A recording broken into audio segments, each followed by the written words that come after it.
ring-a-ring-a roses, a pocket full of posies, ashes, ashes, all fall down.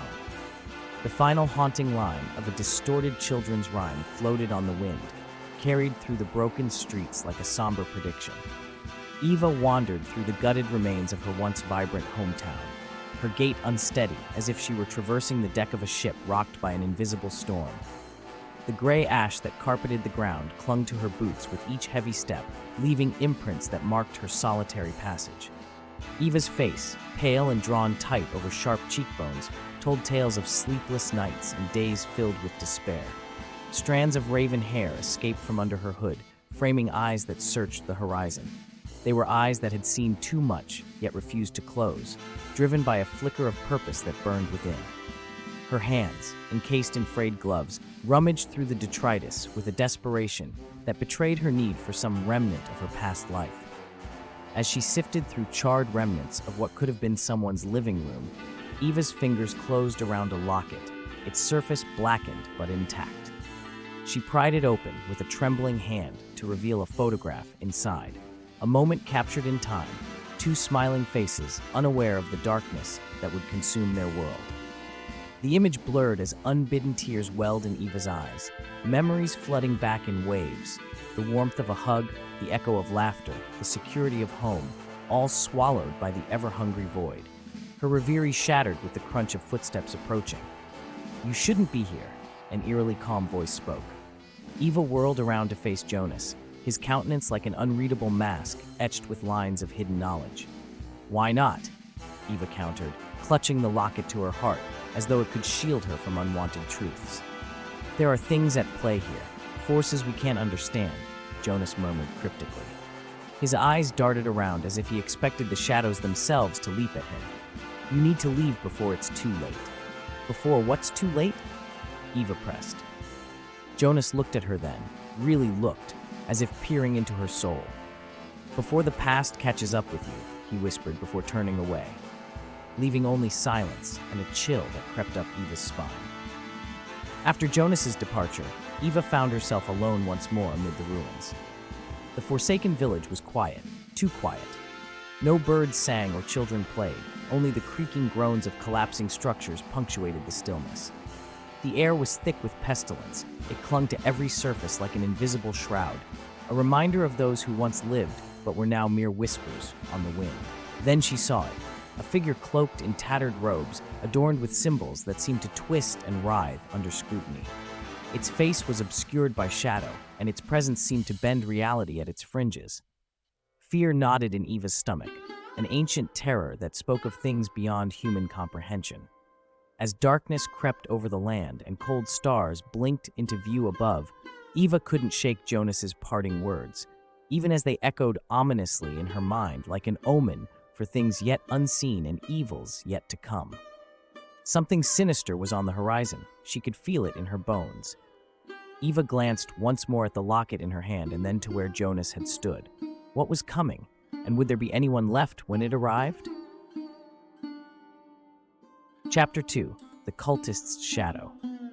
In the stillness of nightfall, when the shadows grow long and merge into one vast darkness, the unthinkable happened.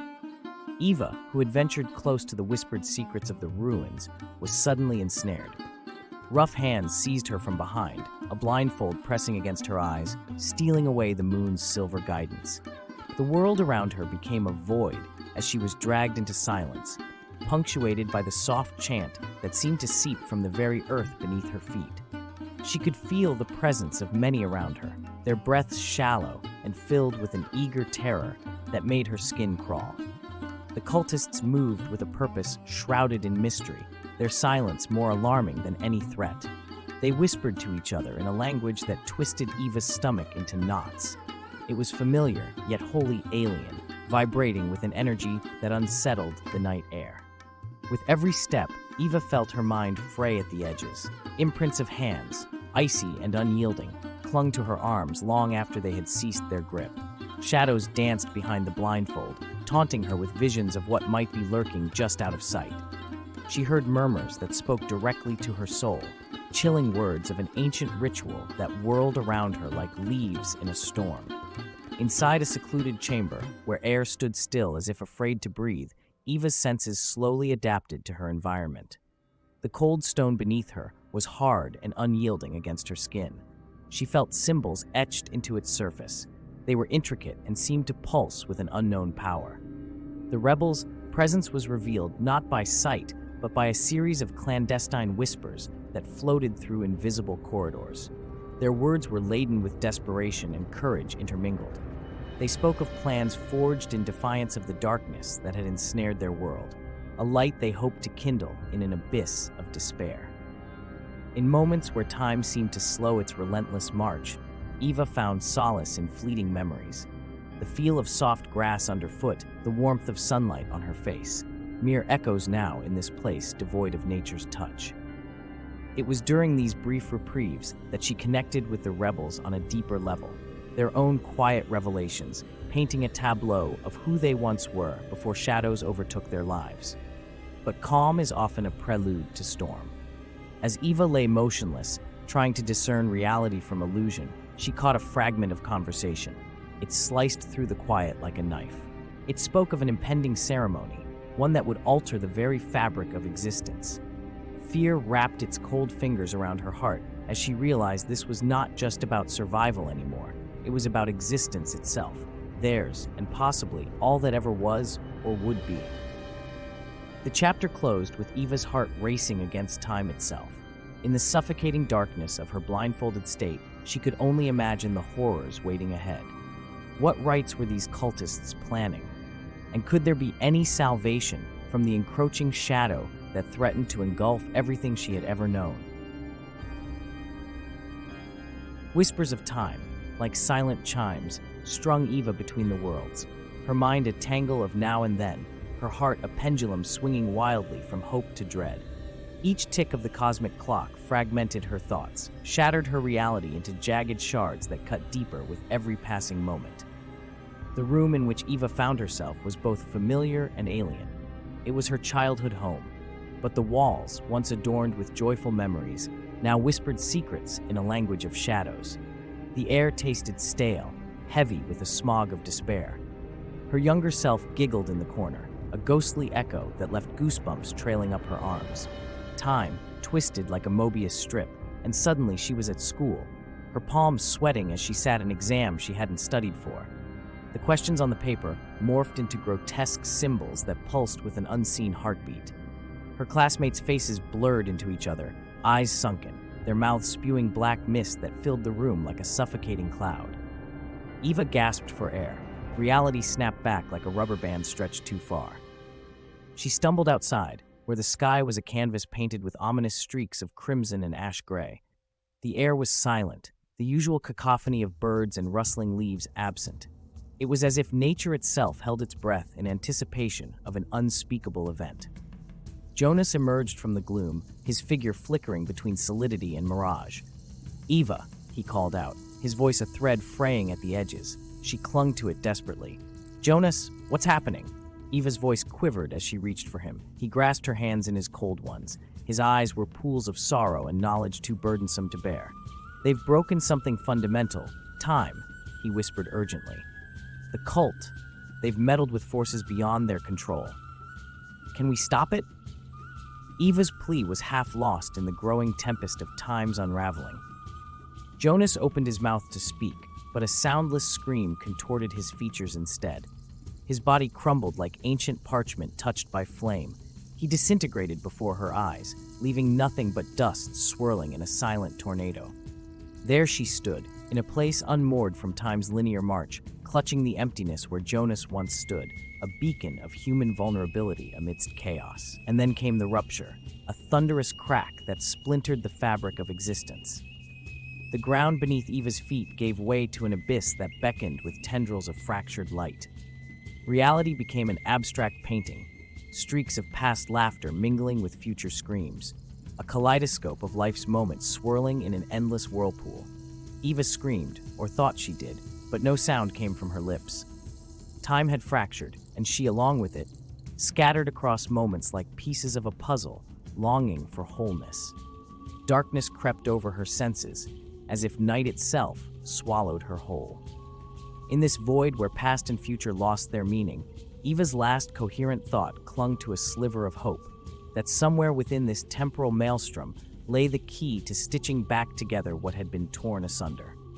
Yet as that thought flickered dimly in her fragmented consciousness, she couldn't shake off the terrifying possibility. Was she now a prisoner in time's shattered mirror, or just another reflection doomed to fade into oblivion? Ring-a-ring-a roses, pockets full of posies. The rhyme twisted in Eva's mind, now a ghostly whisper that danced through the warped spaces where reality bent and shivered. She could feel the grit under her fingernails as she clawed at the ground, each handful of dirt slipping through her fingers like the hours she no longer could keep. The world around Eva breathed with an unsettling rhythm. Trees curled inward as if bones bent in agony, and the sky swirled with dark hues that turned daylight into a distant memory. Her eyes flickered with reflections of places she once knew, now overlaid with these impossible landscapes that defied all she understood. Amid the chaos of her splintered reality, Eva fought to hold on to her sanity.